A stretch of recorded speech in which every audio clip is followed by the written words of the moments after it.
just like learning. Okay, I love that. Okay, but learning and bitachon is like something you've got to be doing and studying and over and over and over and over. It's like never enough. Okay, so I want to start with this story. It's just an interesting story. So there was somebody who was, not 100% well. Okay, like I think there was actually something wrong with their mind. All right. So they were collecting money in shuls, but they were dressed as Superman. Okay. All right. So he comes into the shul and there was someone there and they felt really sorry for him, like, and they see him dressed like Superman and they're trying to think, what can they say just to make some conversation, with this guy, everybody's like giving him $5, $3, $2, you know what I mean? Because he isn't 100%, right? So, Rabbi goes up to him and he says, wow, you must really like Superman. And the man says, yeah, I mean, like, who else are you going to trust today? So although like it wasn't meant to be a joke, he really meant it. Like, who else are you going to trust? Like, who else can we trust but Superman? So I think that this is the reality of where we're at now. Okay, so we're in a very place. Yeah, hi ladies. I haven't seen so many faces. Mwah! So nice to see Sharon and everybody and their daughter. Woo! Okay, so nice to see you.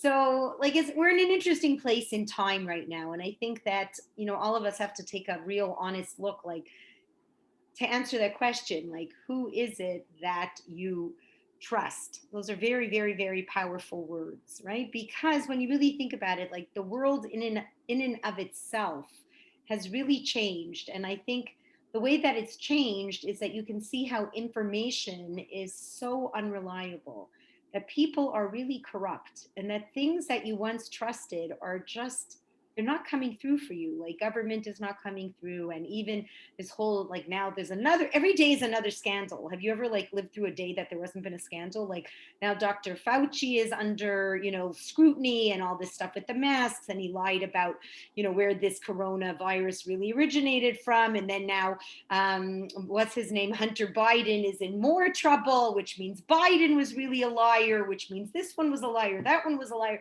Like all you're like surrounded by is like, where do I go? Like, who do I trust? Where are we headed? And it's not, such a simple journey, our lives, right? There's so much false narratives and false information and like help. Okay. So very beautiful story. They said Rav Nosson Tzvi Finkel. Does anybody know who Rav Nosson Tzvi Finkel was? Yeah. Okay. So Jody's shaking her head. Good girl. Rav Nosson Tzvi Finkel is a very great rabbi, contemporary, really. He just passed away not that long ago. And he was the Rosh Yeshiva of the Mir in Israel. Like everybody goes, I'm going to the Mir. Like everybody, that's the word out there, right? There's like 3,000 boys going to the Mir. Okay. So it's an incredible yeshiva. What he was so renowned for was he had terrible Parkinson's. Terrible, like, and yet he could accomplish so much. He built that yeshiva where thousands and thousands of people came. He shook, like when you see people with Parkinson's, he had it very badly. He refused to take any medication because they told him if he took medication his mind would be cloudy. So he said, I'd rather shake than not have my full mind. I'd rather feel the pain than not really be able to still lead this yeshiva. So they were talking about how he was giving a class, in the Parsha, where God talks to Avram. Is like really the Torah records it as the first test. And what does Hashem say to him? He says, Lech Lecha. Okay, what does Lech Lecha mean? Does anybody know? What do those two words mean? Go out. Yes, good. Okay, good. Go lecha. Go for your own sake. So in other words, God sends us to this world and then he tells us, go, journey. This is going to be a real trip. You're going to go through the trip of life. And the trip of life, go for yourself. Go to develop who you're going to be. That's where you're going. You're going to develop yourself. How are we going to develop ourselves? What's going to be the legacy we left? How are we going to develop ourselves? We got to really be real with life. It's going to be by the choices you made. That's what it is. That's what really you leave behind. It was the choices that you made. And when we talk about these choices, we're not talking what we always say, not between vanilla and chocolate ice cream or bittersweet and milk chocolate. Like those are big questions. Okay. They are for someone like me. Okay. But bigger than that is the choices that you made between right and wrong and good and bad and true and false. Those were the real choices that you made. And that's the legacy you're going to leave. Now, what was so scary about the Lech Lecha? Because Hashem said, Lech Lecha, you're going to go on this journey for yourself. And you're going, but where are we going? Like, you're right, we're going on a journey. So where am I going? Am I going into getting married? Am I going into having kids? Am I going into having wealth? Am I going to have no wealth? Am I going to have health? Am I going to have no health? Where am I going on this journey? And Hashem says, to the land that I'm going to show you. And you're like, what? Come again? To the land that I'm going to show you. So Reb Finkel, Reb Nosson Tzvi Finkel, when he said those words, he stopped for a second, and it was very hard. For someone like him, it's very hard to even just speak when you have very bad Parkinson's. So they said he took like a really deep breath, and then he said, as passionately as he could, he said, and it's not easy to not know where you're going. Isn't that interesting? It's not easy to not know where you're going. So what do you think he meant by those words? Like Hashem says, yeah, I'm going to take you on a journey. And you're like, where? And Hashem says, don't worry about it. Don't worry about it. I'll take you to the land and I'll show you. I'll take you. When we get there, I'll say, you're here. I'll take you to the land that I show you. And Rabbi Tzvi Finkel is saying, oh my gosh, it's not easy to know. So what does that mean? It's not easy to know where you're going. Not easy to trust. It's not easy to okay. It's believe. not easy to trust, right? It's not easy to trust. What do you want? What do you want? When you're going somewhere, I mean, I don't know about you, but don't you want to Google and know the map? And you want to know how to get there? Give me the triptych. Give me the triptych. Give me the destination. What do you mean? I'm going where you're going to show me, right? Like, what does that mean? Like, am I going to have the things I asked to talk to you about? Am I going to have wealth? Am I going to have this? Am I going to have that? So what's going on here? What's going on here is that you have to develop what Jody was saying, an incredible trust in Hashem. To the point that Gam ki elech begate salmavis lo irara. What does that mean? Gam ki elech begate salmavis lo irara. Does anybody know what that means? Anybody know? It means even if I'm walking in the valley of death, I trust so much in Hashem. Lo irara. What does that mean? I wouldn't be afraid. Not afraid. Melech says, could you imagine? So here Hashem saying, Lech Lecha, I'm going to take you on this incredible journey called life. Incredible. And it's going to have the good, the bad, and the ugly. It's going to have everything you could ever imagine being thrown at you, right? I'm not exactly sure which direction. Like, you're just going to go with me. But if you trust in me enough, even if I took you into this valley of death, even if I took you into the scariest places, you're not going to be afraid because you're going to trust me. Why? Why wouldn't I be afraid? Why wouldn't I be afraid? Because I trust in Hashem, even if he puts me in the scariest, darkest, why? Hashem does everything for the good. Okay, so Hashem does everything for the good. What else? Because if he puts us there, he brings us out too. Okay, he can put you into the scariest places. He can take you out. Hashem is Shema Yisrael. Hashem Elokeinu, Hashem Echad. Right? The strongest, greatest, most incredible force on this planet is Hashem. That's the reality of our lives, and that's what we have to really come to terms with. Right? That's what we have to really understand. And there's three things that really have to become part of our consciousness. And one of those things is the way Hashem works with us and what we call hashgacha pratis. What's hashgacha pratis? What just, you go on the mission, the HP. What do we talk about what does HP mean? What's hashgacha pratis mean? When Hashem puts everything in place, but we don't realize it until the ends. Like, okay, kind of. Any other people want to volunteer to try to answer that question? What is HP, hashgacha pratis? Anybody know? It's divine intervention. Okay, so what is divine intervention? Okay, we throw these terms out, even in English, I don't think we know what they mean. Okay, so divine intervention, that means how much intervene, how much am I going to be in there with you? Okay, so how much divine intervention am I going to get? How much, I'm in this valley of death, chas v'shalom, I'm really at a scary place. Things can go really wrong or things can get so much better, right? I really want ask Hashem to come into my life, right? The more you will ask him to come in equals the more what? Answer the question. Because it's more he will come in. The more he will, yeah. Yes, beautiful. Lior, I missed you so much. I'm so happy you're back. Okay, so yeah, I missed you. I kept looking around. Where's the Jack? I was in New York. I was in New York at my daughter's wedding. I had a feeling it was that. Mazel tov. Okay, so this is what we have to really appreciate, okay? This is the key to our lives. I'm going to give you now the key to our lives, and it hit me today. It took me time to journey, okay? But listen to what's going on here. Your divine intervention in life, Hashem will be in your life as much as you let him in.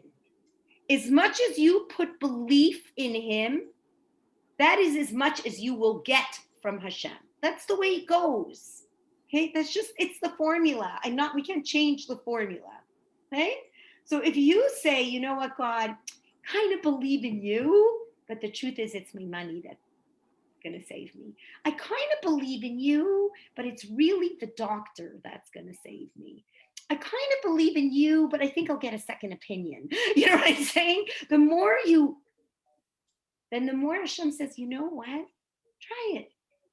You don't want to believe in me? That's fine. You want to live by the sword? You'll die by the sword. You want to live by public opinion? You will die by public opinion. That's what I'm telling you. That's what Hashem says. I'm out, and you let all that stuff that you put all your faith in, let it take you on the journey. I'm not going to interrupt because that's your free will choice. That's the tool, that's the walking stick you picked up. I can't force you into picking me up as your walking stick. Then that's not your journey. I have to give you your space. Okay? So now you pick up what you think is going to save you, so to speak. Okay? But I'm telling you now, the more you put into me, believing in me, the more I will be there for you. The less you put into believing in me, then I have to allow you to roll your dice, right? And let the dice take care of you. Okay? So if you really do believe, we say that Shema, and it's the mantra of the Jewish people. You say, it's the first words you teach your baby, and it's the last words you say on the planet. Ishma Yisrael Hashem Elokeinu Hashem Echad. Right? God of mercy, God of judgment, it's all one. Everything is a unified reality. All of my life, all of my story, all of my everything is all in your hands. Right? So really, I was thinking about it. We work so hard on all of our effort. And Hashem says, make some. It's not that he says this is a fake world and you don't, you don't call a doctor, you don't take medication. No, Hashem says you do all those things. But the bottom line is me. No one can harm you in this world. No one can give you good in this world. No one can take a dime from you in this world. No one can give you $1 million in this world unless Hashem wants it to happen.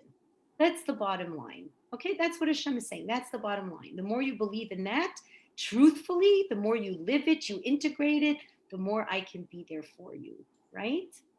If you step out of that reality, then let the things that you believe will help you, go ahead, roll the dice, try it, right?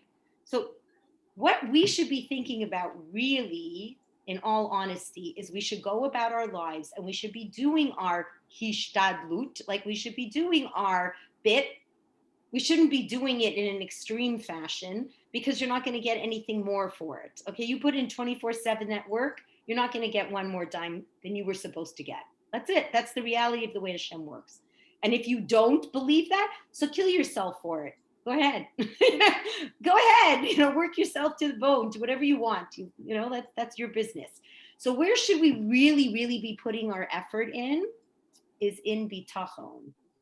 That would be the smarter way to do it. Like I thought about it today. The smarter way to do it would be to investing more time in bitachon. The more time you invest in bitachon, what's God saying? You get a guarantee to get me in your life. I don't know about you, but the most powerful force in the world is who I want in my life. I don't really want to trust, Trudeau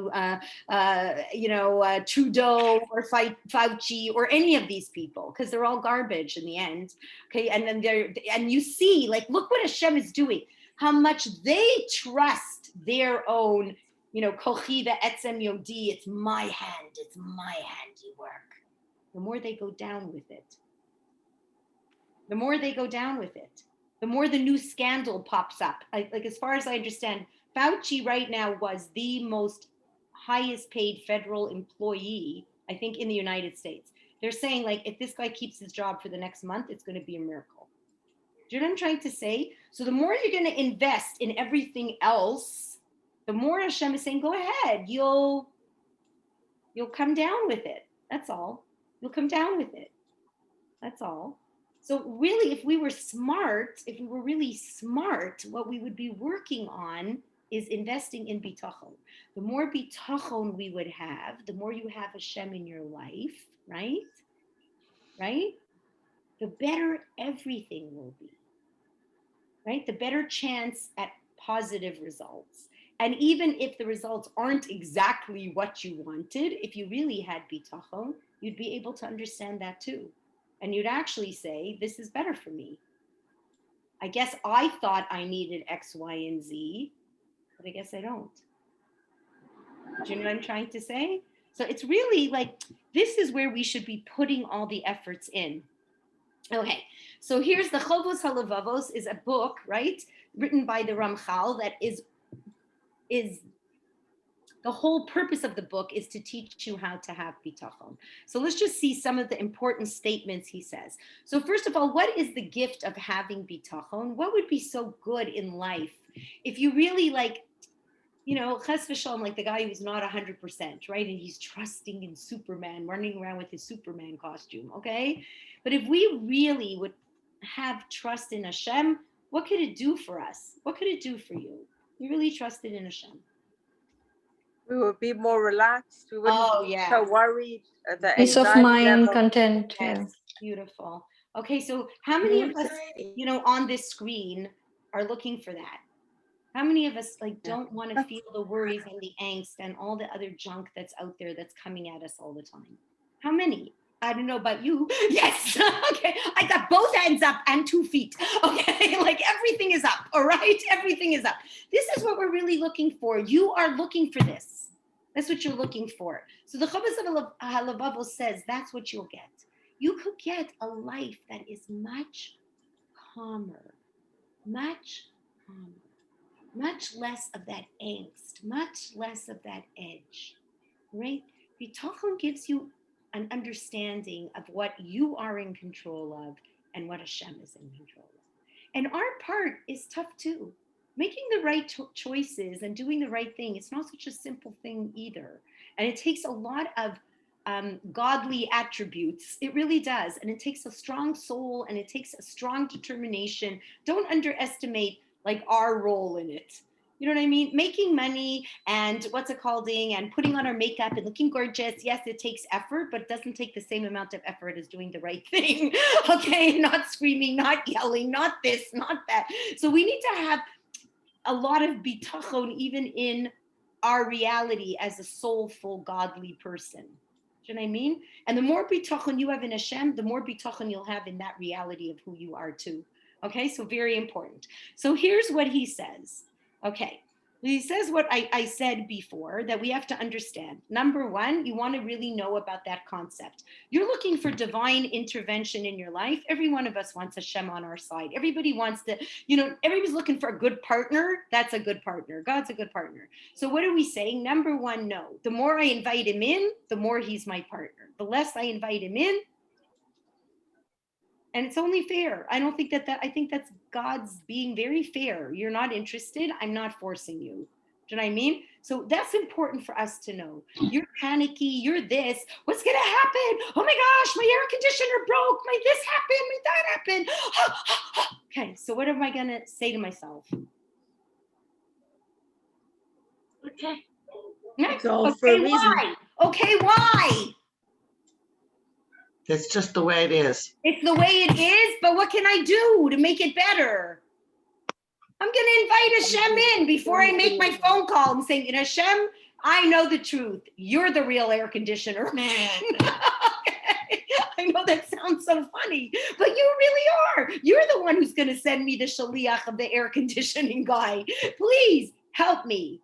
Okay, help me. I'm not going to take a hissy fit craziness. I'm not losing my mind. I'm not going to go nuts. I'm not going to complain. I say, okay, get it. This is a moment, right, where I can make a free will choice. Do I lose it and scream and yell? Or do I say, you know what? Okay, Gamzula Tova for right now. I get it. Now I'm picking up my phone. Hashem, do me a favor. Please help me. And I sincerely need your help. Okay, so it seems so trite. It's not trite. And the more you can practice with these things, then the more when the big things go whack, right? You could go, wait a second. I could do this. Hashem, I know. The world's yours. The journey's yours. You're the one who has to show me where to go. I don't know where to go. So just help me get there. Help me, because I need your help. Okay? Okay. Now, let me see. Okay, we said that. Okay, so it's an interesting story. The Or Sameach was a great rabbi. He was, it was 25 years before Hitler came to power. Okay, he was a great Talmud Chacham. What was very scary 25 years before Hitler came to power? They rewrote the Siddur. Okay, there was the reform movement came into Germany, said, you know what, we love Germany. We love Germany better than we love Jerusalem. None of us need to go back. We're going to build the temple right here. Okay, that's where you get the name of a shul being called a temple. We never really called the shul the temple, but now it was named the temple because you know why? Here's where we stay. We're not going to Jerusalem. They actually took the word Jerusalem out. Okay, what did they say? Berlin is my Jerusalem. So this Or Sameach, who was a great Talmud Chacham, he wrote in a book, said it's a big mistake. When you put your faith, right, into Berlin, now you're at Berlin's mercy. You put your faith in Hashem, and you're with Hashem and his mercy. Very different kind of mercy, right? So really, like, you want Berlin? So then Hashem says, that's who you really believe in? Then I guess I have to step in. We have to be very, very careful. We have to really understand this hashgacha pratis thing. It's your choice. It's a consequence of your choice. We can't turn around and go, Hashem, you're so nasty. No, Hashem's not nasty. He said, I'm not nasty. You truly believe that this is the power and source of your, lifeline. So then this will be the power and source of your lifeline. I can't make that over, because if I make that over, there's no free will choice. If I zing you for that, then you're not going to get the free will choice. I can allow circumstances to fall into place. That's what I'll have to do. Okay? So very important for us to understand. So he was not a prophet, the Or Sameach, who wrote this 25 years before everything happened. He looked at Jewish history. It was a cycle of Jewish history. When the Jews move away from Hashem, then Hashem lets them go into the realities that they chose. It's just the cycle of Jewish history. This isn't like, any nasty, na. And it wasn't any great prophetic vision. It was just what was going to happen. You did something like that, you've already stood up to say, like, we're not interested. And you're not. Okay? So you have to appreciate all this. So I want you to know how important, this like blew my mind. This is a halacha, okay? Does anybody here know what a shtender is? Okay, so yeah? What's a shtender? Wait, okay, so Lynette, a podium. A what? A podium. Yes, it's like a podium. Okay, so when they stand on those, like, it's a lectern, right? A podium. So you'll see them in yeshivas, right? People lean on the lectern. Okay, so there's a halacha, okay, that when you're learning and you're davening, you can't lean so much on your lectern. Isn't that interesting? Okay, so how much is too much? To the point that if somebody moved the lectern, you go flying off, right? Because when you're learning and you're davening, you have to always remember that I'm not leaning on a lectern to support me. I'm leaning on Hashem. An interesting idea. It's a very interesting idea. So it's like, sometimes Hashem gives you these like physical, small, actions that have to do with your senses. So Hashem's saying, like, never lean too hard on a physical, material reality to support you. Always realize, where's your real support coming from? It's a very good idea for ourselves. Like, if you ever find yourself getting too caught up, like I got these Renaults in my house, right? And I see one of them is like, it's falling apart, right? So like, I'm looking at it, I was like kuching, like a nerve, you know what I mean? Like 2 years and the cabinet's already broken, and I had my old cabinets, they were there for 20 years and nothing happened. Look at this, you know what I mean? I'm getting all mad and I'm calling the contractor, right? And he's always the same. What does every contractor always say? Don't worry about it, I'll be there, I'm coming around. And fill in the blanks. They never show up. Like, once you pay them, job's done.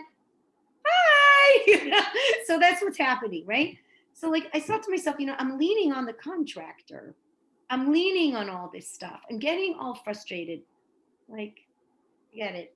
Shem, it's your baby. I can't do any more hishtadlus. If you could help me and send the contractor and he could fix it, that's amazing. And if not, maybe you want to show me something, and that's fine too. You know what I mean? And I'm going to let this go. All right? So we have to appreciate that. Like, if you ever find yourself leaning in too much, when they tell you lean into it, if you're leaning into it to this point, like where, Hashem's not even in the picture, all that's left is a lot of anger and frustration and blah, blah, blah, and why isn't this working? Then the first thing you should know is, okay, I'm leaning on the shtender too hard. Okay? The halacha is, who's really supporting me, right? And you ask yourself that question. I think it's like such an amazing idea, okay? Okay, so we have to appreciate, remember you have to be, like, I love this. We once did this with, in the Parsha, I can't remember exactly where it fit in, but I remember teaching this Parsha class, and I loved this idea where it was saying that we have to really understand, like when you say Shmona Esrei, you say Hashem is Koneh HaKol. God is the one who owns everything. This is his world. We always forget that. Like, we're a guest in God's house. Okay, we're a guest in God's world. It's not, should we invite God into our world or not? Like, as if we own it. Okay, like, we do not. We're a little blimp on the screen. If we're here for 70, 80, 90, 100 years, it will be a miracle. Okay, it's a blimp. This is not our world. This is Hashem's world. So the Torah tells you, if you stop and you recognize who is the master of this world, right? You stop and you recognize who the master is, and you say, you know what, Hashem, if I have to serve anyone, I want to serve you. Shema Yisrael Hashem Elokeinu Hashem Echad. You're the one I want to serve. That's amazing. Because if you do not choose your master, there will be a master out there that will choose you. Right? So he said that master could be money, the master could be fame, the master could be popularity, and it will master you. It will end up driving you, right? And it will take over you. You don't need the addictions, all this stuff that's out there, right? People who can't get off their cell phone, they can't get off their Facebook, they can't get off their WhatsApp, they can't get off their, okay? So it becomes their master. So here we have to be very smart. If you have bitochen, you say, you know what, Hashem, I get it. I want to serve you. There's no one better to serve, okay? I want to take your direction. You are the best Avinu Malkeinu out there, Father and King. I couldn't get a better one. I want to. I get to. It's a blessing, right? I make mistakes. That's okay. What does that mean? I get up and I go back into the reality. All right. So very important for us. So just going to tell you some really beautiful stories all around the concept of bitachon, because in the end, I think the thing that really stirs us to bitachon more than anything else is the stories of Hashgacha Pratis, the stories of Hashgacha Pratis in other people's lives, and the stories of our own personal Hashgacha Pratis. That's what really does it for you, okay? So does anybody know who Uri Zohar is? Okay, good. We're reading the book. Yes. You're reading his book. Okay, so Sharon, who's Uri Zohar? No, it was me. It was. Oh, yeah, no, Sharon also wanted to say something. Wait, Jody, yeah? Is he the one that, oh, maybe I'm thinking of someone. Is he the one that used to bend the forks? No. Oh, that was a different Uri. That was maybe someone else. Uri Zohar, Jody's reading his book. Uri Zohar was like an incredibly famous comedian in Israel. How many years ago? Probably 30. But brilliant man, like really a brilliant actor, director, scriptwriter, right? He was like the kind of the Robin Williams plus in Israel. Okay, so that's how famous he was, all right? He was the Robin Williams plus. Anyway, he was a very good orator, very good debater. And one day he was like, he met up with this older rabbi, and he was like, kind of like, he's thinking to himself, he's gonna like, what's the word? Tangle with him, like he's gonna really tangle with him and show the rabbi, this older rabbi, kind of what a fool he is, and how smart Uri Zohar is, and how, what's it called, well-read and so intelligent. Anyway, he lost his pants in the debate and he couldn't believe it. Like, he was like, what? His old rabbi was able to debate me better. And it really started him on his journey back, okay? When he became a BT, Baal Tshuva in Israel, like a lot of the liberal reality of Israel, they couldn't believe it. Like the superstar of Israel, like it was like it shook the world, okay? Shook the world in Israel. But he was really articulate. He was able to explain himself, and like people only grew in the respect they had for him. And he was really able to bring a lot of people along with him. So it was interesting. He was giving a big lecture in Carnegie Hall, and what was it filled with? Israelis, so tons of Israelis are in Carnegie Hall. He's, giving them all these funny jokes about life and his life and this and that. And they're all cracking up and laughing. And then at the end, he said, and who do you think really are the fools? Do you think they were Avram Avinu and David HaMelech and the Chazon Ish and the this and the that? And he starts listing all these incredible Torah greats. And he said, and it wasn't them. It was us. It was an interesting reality, So he told a story. So he told the story of his really good friend, one of his old friends, like who, in his bohemian days, like when you're going through Europe and you're living on the beach and, your hair is all out and whatever. And he says that this friend of his calls him up. Okay, true story. And the friend calls him up and he says, listen, Uri, I got to tell you what happened to me. Like, you won't believe this. So on Shabbat, he would go every Shabbat, like, you live in Tel Aviv, you go to the beach, right? That makes a lot of sense. So every Shabbat, they would go to the beach. They'd really love it. They'd be in the sand and, volleyball and swim in the ocean. It was like so much fun. They really, really loved it. So he went with his wife. They were having a great time. And then, like the sun's about to set. And they're realizing, we should start to leave. Like everyone else is packing off the beach. So he goes, okay, he runs over to his is going to his car and he starts fiddling in his pocket. He can't find his keys. Okay, so he's fiddling on the other side, dancing around. Like, you know what it is when you start to look for your keys, like you start going, oh my gosh, where are they? Where are they? Where are they? Okay. So the wife starts walking up towards him. So he goes, okay, you know, I get it. Orit, give me the keys. And Orit goes, what are you talking about? He goes, give me the keys to the car. And this Orit says, listen, like, let's get over this. I never take the keys. You're the one who has the keys. He goes, I don't have the keys. She goes, okay, relax. Like, let's just go back. We'll look at, you know, where we were sitting on the beach. It's not the biggest deal. Okay. Meanwhile, all the cars are leaving. Okay. So now this guy's getting really hyper, like really hyper. I don't know. It just triggered something on this man. I don't know if it was emotional sunburn. I don't know what it was. He is losing it. He's like, you know, throwing the sand around. He's getting really mad. The wife doesn't know what to do. Like, she's never seen him so almost obsessed, right? Then he starts walking back and forth on the beach. This is so stupid. How are we going to find the keys? It's getting so dark. I hate the dark. I hate the alone. I hate this. And she's like, what's going on? Then he marches into the water. Okay, he's going deeper and deeper and deeper. She's like, what is this? And then he starts screaming as his arms up into the sky. He's yelling, Elohim, Elohim, give me my keys. You have them. And he's screaming at Hashem. Okay, give me my keys. Give me my keys. You're the one who has my keys. And a few seconds later, his keys are floating right next to his legs. Okay, now he had checked his pockets. He had checked everywhere. So it's not like the keys were in the pockets and they floated out. Okay, he realizes, like, you know, so he calls Uri Zohar and he says to him, you know what?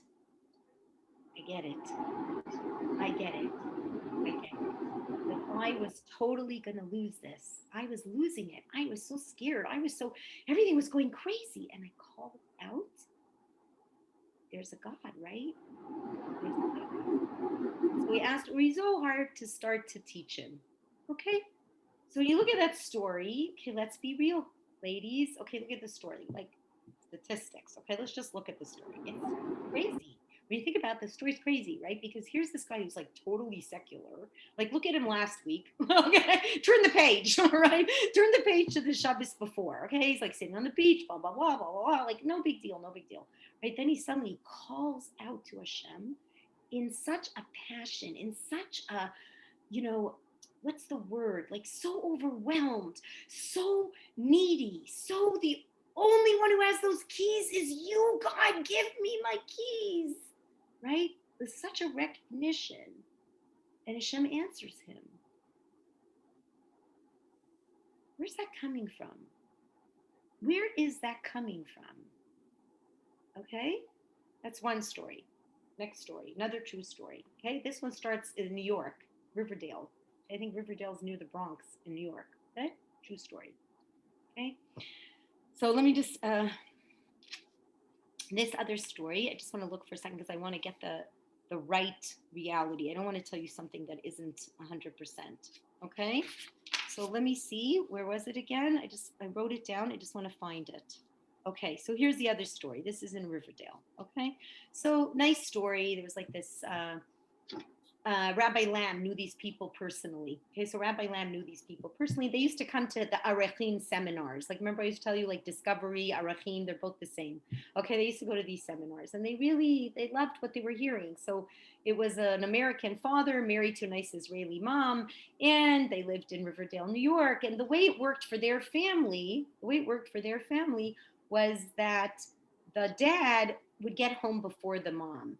Okay, so like he would take the kids to the park almost like every single day. All right. So he took the kids to the park, and not only would he take them, you know, like sometimes you're very nice to take your kids' friends, you know, right? I think that's for you just as much as it is for the kids. Okay. Because it keeps everybody busy and happy. All right. So he took his kids and the friends' kids, and they go to the park. Okay? All right. Having a great time, blah, blah, blah. Same type of deal. Now it's time to go home for supper. And what's missing? Dad can't find his keys. All right, same idea. And he's also getting upset, and he's also getting worried. Like, how am I going to get home, and what's going to be? I got to get the kids in the car, and we got to like, and when you can't find your keys, it's very, very frustrating.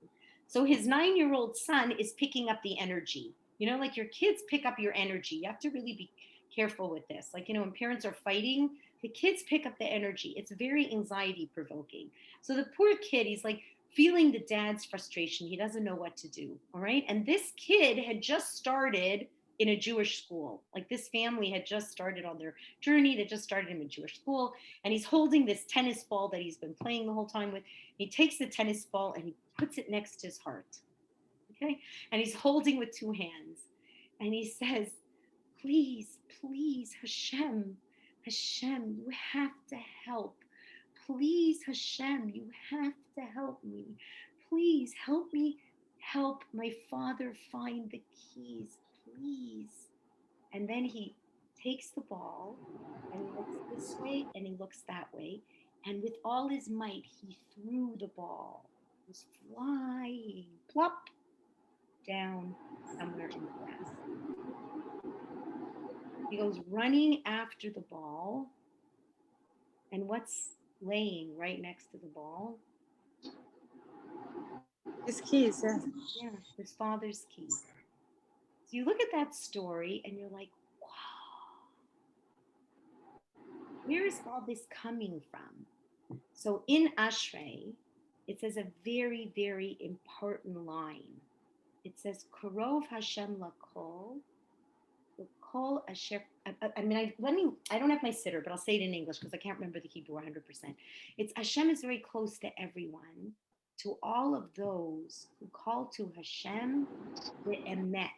What does be'emet mean? What does be'emet mean? In truth. In truth. So Hashem is close to everyone who calls him in truth. What's the truth that we're talking about? What does it mean to call Hashem in truth? What does that mean? Any ideas? Is that, I don't know, is that the call of Yaakov? No, I don't know. That's like that's the strength of the Jewish people. That's the strength of the Jewish people is our voice, the power of Torah and the power of prayer. But what does it mean? By all your heart. Yes. Okay. With all your heart, all your kishkas. What does all your heart and all your kishkas have to be invested in when you really call out to Hashem? When these 2 people who really lost their keys, right? And they've checked everywhere. They've done all the hishtadlut, you know? They really worked. They didn't like make no effort. Like the guy's looking on the beach and he's going back and forth and he's running and he's this and he's that and he's lifted up every pocket that he could ever think of. And this dad has gone through everything he could go through, right? And now they call out to Hashem. What's the truth that they have in their mind when they're calling out to Hashem? What's the emes that they're really saying? That you're the only one that can help them. Beautiful. Ein od milvado. Excellent word. That's exactly what it is. So the Torah is telling you when you have like this incredible bitachon, you call out from that place, right? You call out from there, then Hashem is close to all those who call out from there. Okay? Does it mean you'll always find your keys?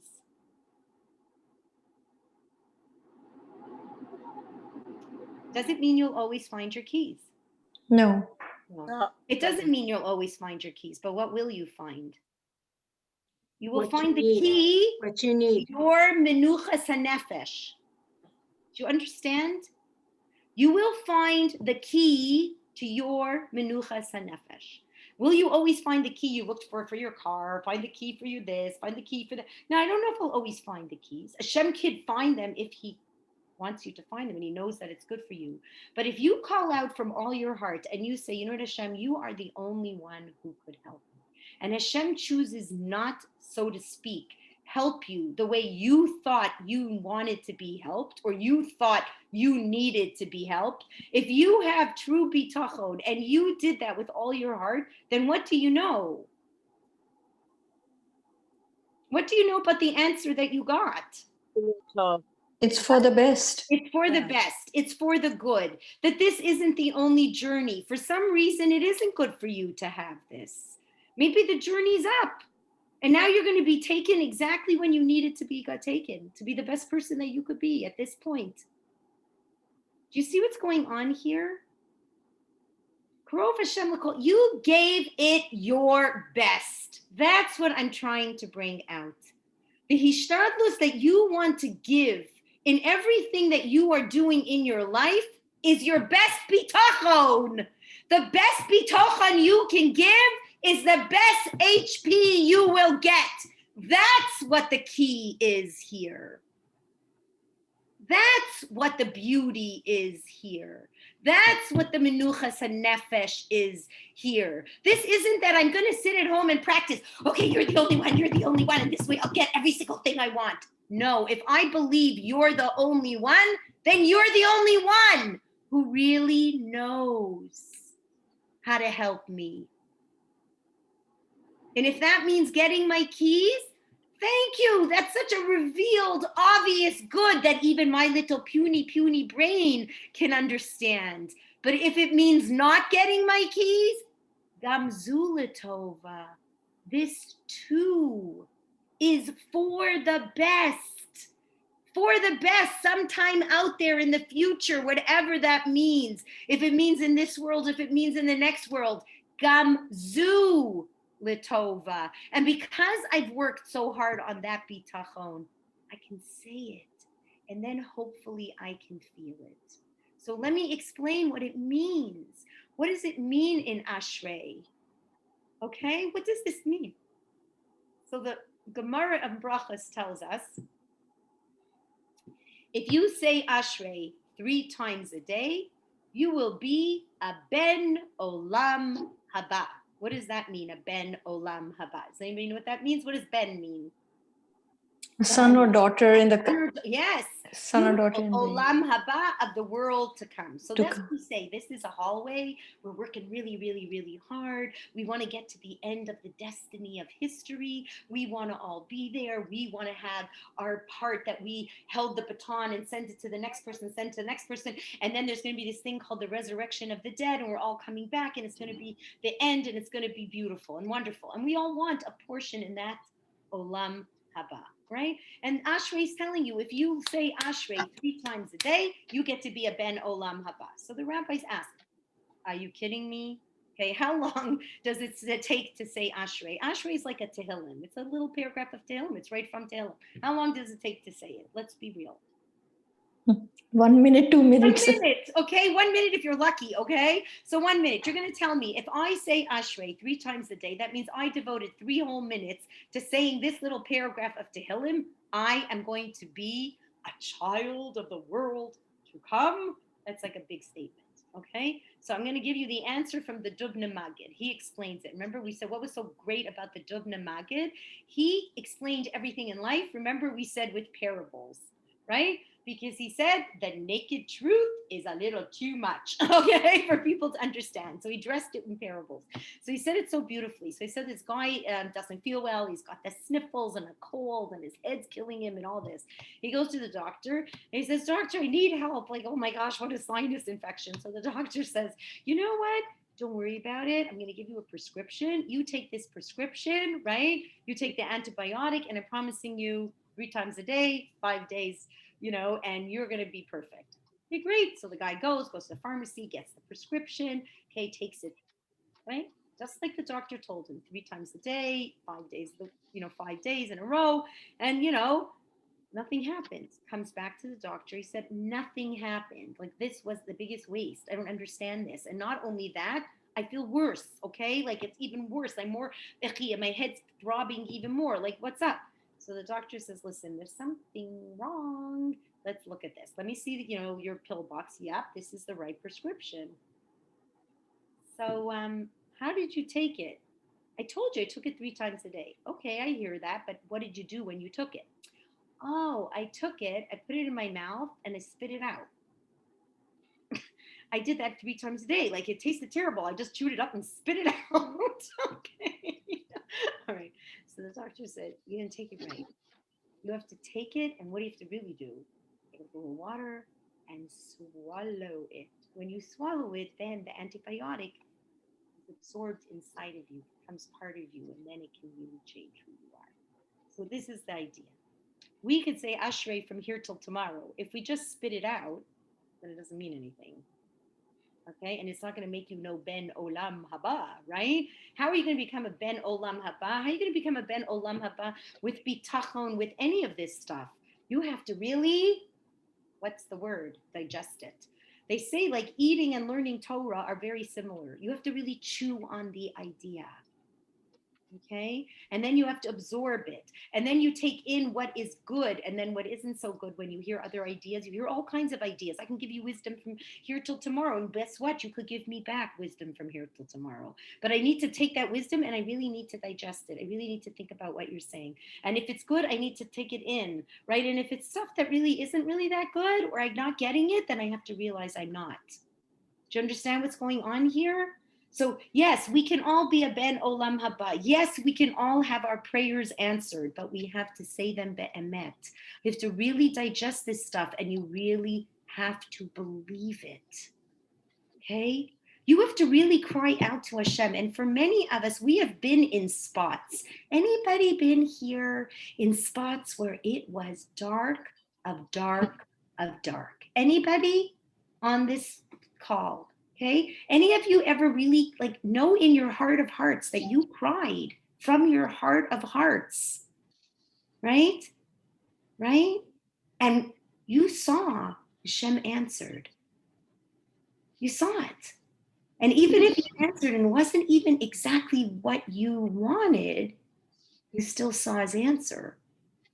And you were still able to take it. And you were still able to say, okay, get it now. And I guess I needed that. Right? You know, every one of us, I don't have to go through all my service, and I don't think you have to go through all yours. I think we all know them in our own hearts. Okay, so I'm going to end with one other story that was amazing. I give this Golden Girls class, right? So one of my Golden Girls, and in fact, okay, Sharon, you know who it was? Hazel. Okay, so Sharon is a piano teacher for one of my Golden Girls. Mamish, it was Hazel. It was Hazel. So Hazel's this really wonderful Golden Girl, and she sent me this story.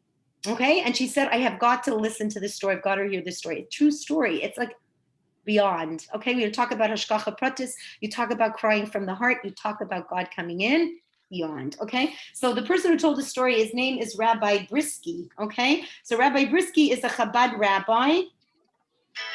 Okay, hold on 1 second. Sorry. Okay. Whoops. Okay. So he's a Chabad rabbi. All right, so here's the story. It's absolutely beautiful in Agoura Hills. Okay, I have no idea where that is. Agoura Hills in California. The story is so hard to believe. So he actually told such a funny thing. He told the story and somebody was listening. Okay, like, you know, he's told it in many different places.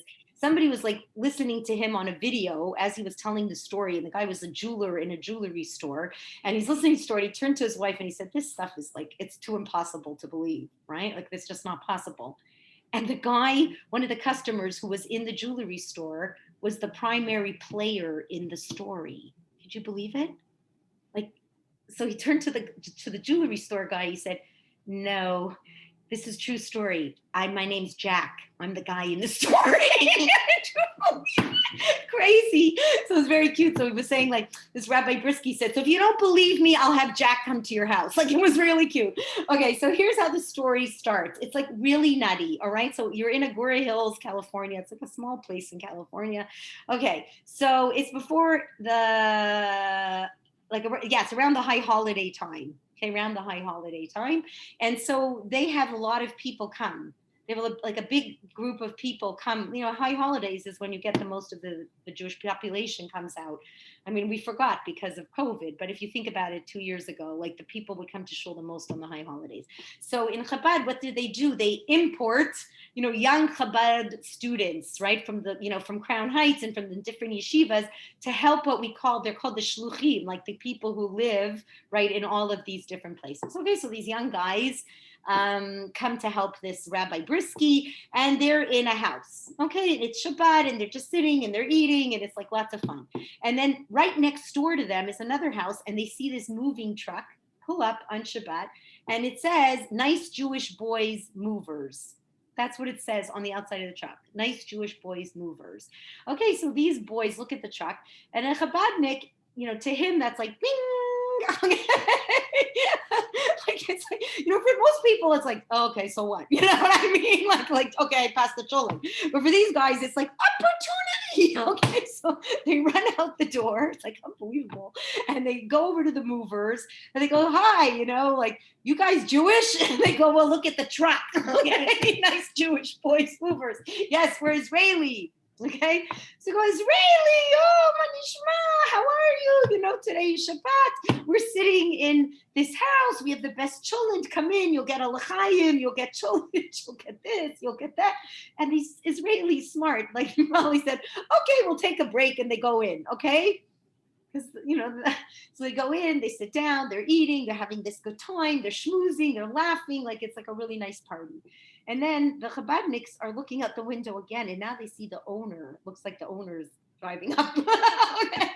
So now the movers are like, oh my gosh, what do we do now? So one of the boys goes, you don't worry about it. I'm going to handle it. I'll handle it. No problem. So he goes out, okay, and he's a smart boy. Like he figured, look, who's going to hire nice Jewish boy movers?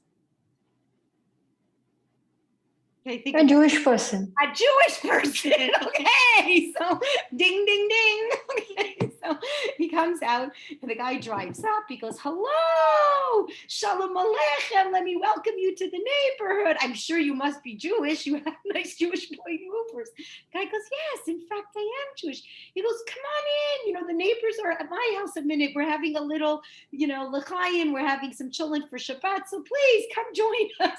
Okay, so the guy figures, why not? What does he have to lose? So he comes in, and he had his daughter with him. Her name's Megan, all right? And then they start talking to this guy, and they say, so what do you do for a living? So the guy says, oh, really? I'm a chazan.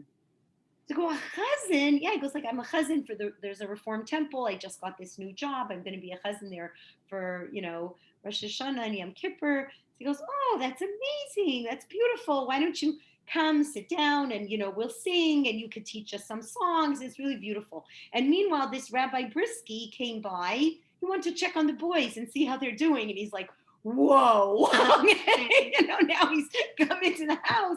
He's got this whole chevra. I can't believe it. And he turns to the Israeli movers and he says to them, I want to give you free tickets for the high holidays. Like, you guys have a place to go. No. Please, I want to see you there. Okay, so fine. And he was so moved by the story. He loved the story himself that he tells the story at the high holiday service. Like, he was like so excited. Like, this is like what's this a beautiful story for? Like, Ahavas Yisrael, loving your fellow Jew. Like, it's just such a beautiful story, right? So he tells it at high holidays. And then he goes, yeah, and there were these amazing movers. And then suddenly out of the audience stands up those Israelis and they're going, woohoo, woohoo. So it just made the story even more authentic. Beautiful story. Okay, fine. All right. Nice, beautiful story. Okay.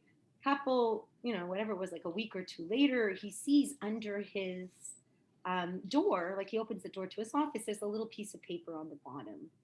And it says, Dear Rabbi, I just want you to know that God works through you. Thank you, Jack. And that was the name of that man, right, who, had moved into the house next door. And he left his phone number. Okay. So the rabbi thought that, it was a very interesting story. Like, what's that? So he calls up this Jack and he said, Jack, I see you sent me a note. I'm just really curious. Why did you write that note?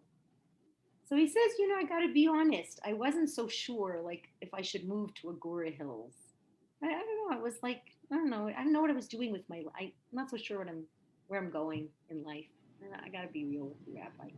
And so as I was driving to Agora Hills, I started to talk to God. Like, I don't know if you're going to think this is important, because I really told my rabbi, and my rabbi said, it's just coincidence. Like, don't make too much out of this, okay? Like, that's silly, But I'm telling you what I feel. I started to talk to God, and I said, God, like, give me a sign that I'm on the right path.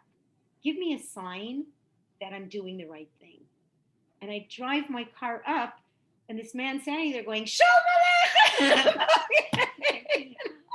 So I figured, okay, that must be God. You know what I mean? And I'm in your house, and I spent the whole Shabbat, and everybody was so nice. It was so amazing.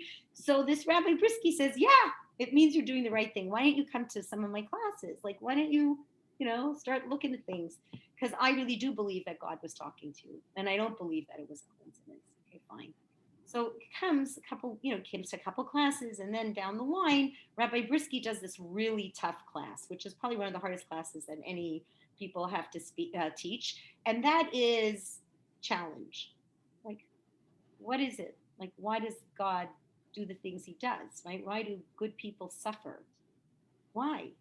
What is this all about? Where's God in the Holocaust? What's going on here? Like, and it's a tough class to give, right? And usually, who's the major people in your audience? Be real. When you do a class on challenges and facing this and facing that, who are the kind of people who come to the audience?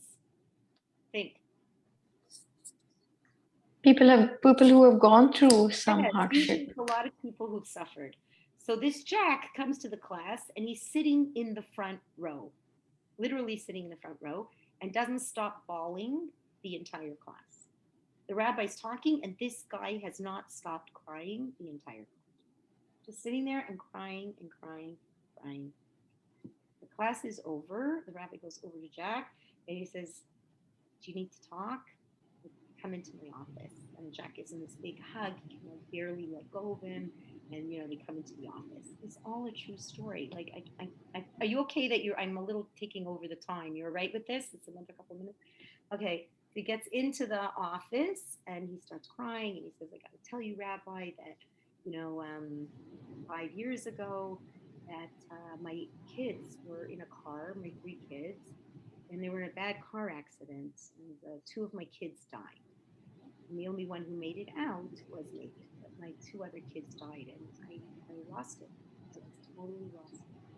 I became so depressed. I couldn't do a thing.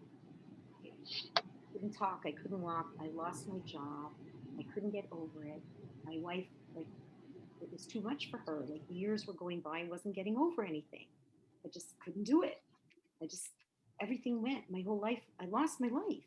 And then my wife said, I'm really sorry. I can't live with you. Like, if you can't put yourself together, I can't. And so she divorced me. And I honestly, my plan was to kill myself. Like, I had enough.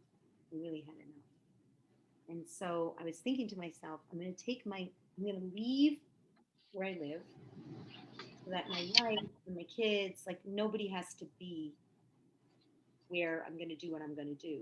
Like, I'm just going to be where I have to be. But I wanted to say goodbye to Megan. I figured, you know what I mean? That's what I'll do.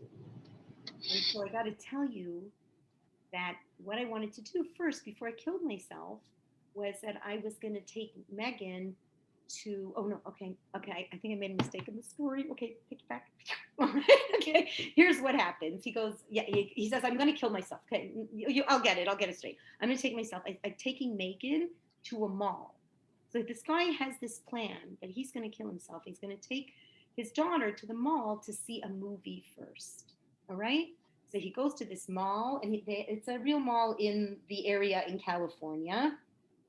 I forgot what it was called, Mountain Mall. Okay, he's going to this mountain mall, and he's going to take her to this movie, and he walks in, and there's a Hanukkah party in this mall. And he's like, what's going on? What's going on is there was a big, menorah lighting. You know how Chabad does menorah lighting? So they did a menorah lighting in this mall, okay?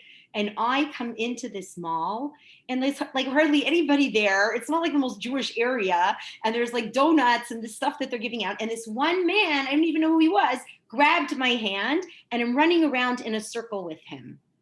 Okay, I'm going around and around and around in a circle with this rabbi, and we're dancing. And as I'm dancing with him, I'm thinking, no, God does love me. God does love me. And I do have a purpose. And this will destroy my daughter. And what am I thinking? What am I thinking? What am I thinking? What am I thinking? What am I thinking? All right. And that's when, I decided I was going to move, and he was taking his daughter to see, you know what I mean? Like, he decides to move. And the day that he had that whole mover thing, was, you know, the day that he went there. Okay, so he decided he would not commit suicide.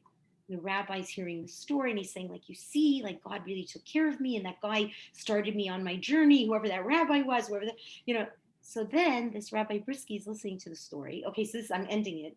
This is like the most unbelievable part. And he turns to him and he says, tell me the story one more time. Where did you go? He said, oh, I was in the mountain mall, and I was, you know, dancing with some strange rabbi. So Rabbi Brisky goes, I have to show you something. And he takes out his photo album. And he says, I got to tell you a story, okay? Came Hanukkah time, I always make a big Hanukkah party in different malls in California, okay? So I figured, you know what? Eeny, meeny, miny, mo. I picked this mountain mall, okay? So when we called up, we make the flyer, we call these people up, we say, you know, could we have this Hanukkah party? Because they always wanted, it's a good promotion, right? So they go, yeah. And then the lady says to him, but are you sure? And he goes, yeah, we want to do it in this mountain mall by you guys. Okay, no problem, but you sure? And he goes, yeah, no problem. He gets to this mountain mall. There wasn't anybody there. All the stores were going under. It's like, you know, can I do a Hanukkah party at the Promenade Nebuch today, right? Okay. So he goes, like, we got there, we couldn't believe it. So the only thing that was open was a movie theater. So we planted the menorah in front of the movie theater. And then he opens up the album and he says, you see that man? That's me. And there was only one other man that I grabbed his hand to dance. And that's you, Jack.